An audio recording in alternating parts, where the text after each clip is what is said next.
Oui, bonjour, j'espère que tu vas bien. Voilà, je voudrais m'arrêter quelques instants et te faire cette vidéo sur une partie du contenu de notre livre que nous avons sorti il y a déjà 2 mois, Libère ton identité. Et dans la page 145 de ce livre, on va mieux comprendre ce qui se passe dans notre passé. Il y a cette image qui est intéressante dans le livre que je vais te faire apparaître dans la vidéo, sur cet enfant qui continue à grandir physiquement, intellectuellement et socialement, mais certaines parties de son développement émotionnel sont restées bloquées dans son enfance. Et là, on voit cette jeune dame qui met la main dans cet enfant, dans cette jeune fille qui finalement était elle dans son enfance, et elle voit cet enfant pleurer. Et souvent, il y a des adultes qui aujourd'hui pleurent de leur enfance, pleurent des souffrances de l'enfance, pleurent des abus de l'enfance, pleurent de leur traumatisme de l'enfance, pleurent aussi de tous ces dysfonctionnements de l'enfance. Et aujourd'hui, c'est cet enfant qui pleure dans une enveloppe d'adulte.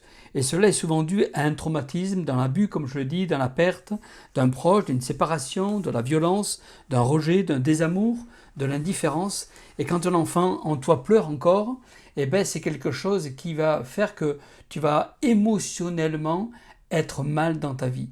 Et comme je le dis dans ce livre, dans la page 146, il dit que ce miroir ne reflète pas l'image extérieure.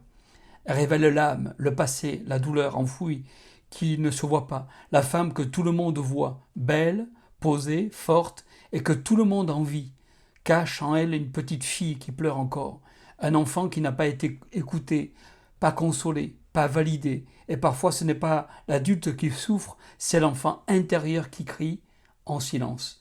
Il y a cette belle femme, il y a cet homme extraordinaire extérieurement, un beau sourire, agréable, qui a un bon contact, qui est aimé, qui est apprécié, mais l'enfant intérieur, pleure. C'est cette image qui te dit ceci: tu peux grandir à l'extérieur, mais rester figé à l'intérieur sur une blessure non guérie. Et je voudrais m'appuyer sur 1 Samuel au chapitre 16, verset 6, où il est dit que l'homme regarde à ce qui frappe les yeux, mais l'Éternel regarde au cœur. Et voilà que tout au long de ce livre et la suite des pages, nous est parlé de l'adulte en apparence, un cœur resté coincé, des comportements qui trahissent ces blocages.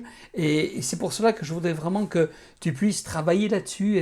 Et au travers de ce livre, tu peux avancer, tu peux vraiment voir un peu qui tu es et comment tu dois faire face à ce passé qui peut-être te tient, à ce passé qui peut-être te retient même, alors que tu as envie d'évoluer, alors que tu as envie de t'épanouir, mais tu n'es pas sûr de toi, tu ne te sens pas à la hauteur, tu sens que finalement tu ne te sens pas capable, alors que tu as tous les éléments. Tu as les talents, tu as les dons, tu as les qualités, mais en fait, ce qui te bloque et ce qui te fait penser que tu n'y arriveras pas, c'est que tout simplement, tu as le syndrome de l'imposteur. Tu as ce syndrome qui fait que tu ne te sens pas capable à cause justement d'un passé qui te retient et qui te tire vers le bas, alors que tu as les talents, les dons, les qualités pour te tirer vers le haut. Alors je voudrais vraiment que le Seigneur puisse te toucher maintenant au travers de ces instants et que la faveur de Dieu vienne sur toi. Permets que je puisse prier pour toi maintenant et que la grâce vienne sur ta vie. Seigneur Père, je veux te prier parce que nous savons que souvent les blessures du passé peuvent bloquer, Seigneur, l'avenir et la destinée d'un frère, d'une sœur, d'un homme, d'une femme. Et je veux te prier maintenant pour celui, celle qui est là, Seigneur Jésus. Sur cette vidéo, je veux te demander vraiment de le saturer, de le toucher, de la tirer à toi, de le transformer et de la mener vraiment, Seigneur Jésus, à saisir ta grâce, ta faveur. Parce que, Seigneur, le meilleur est devant lui avec toi. Seigneur, nous croyons que tu es un Dieu qui guérit, un Dieu qui restaure, non pas seulement au niveau physique, mais aussi au niveau émotionnel, au niveau spirituel, psychique. Seigneur, que ta grâce et que ta faveur soit sur la vie de chacun, dans le précieux et dans le bon nom de Jésus. Amen.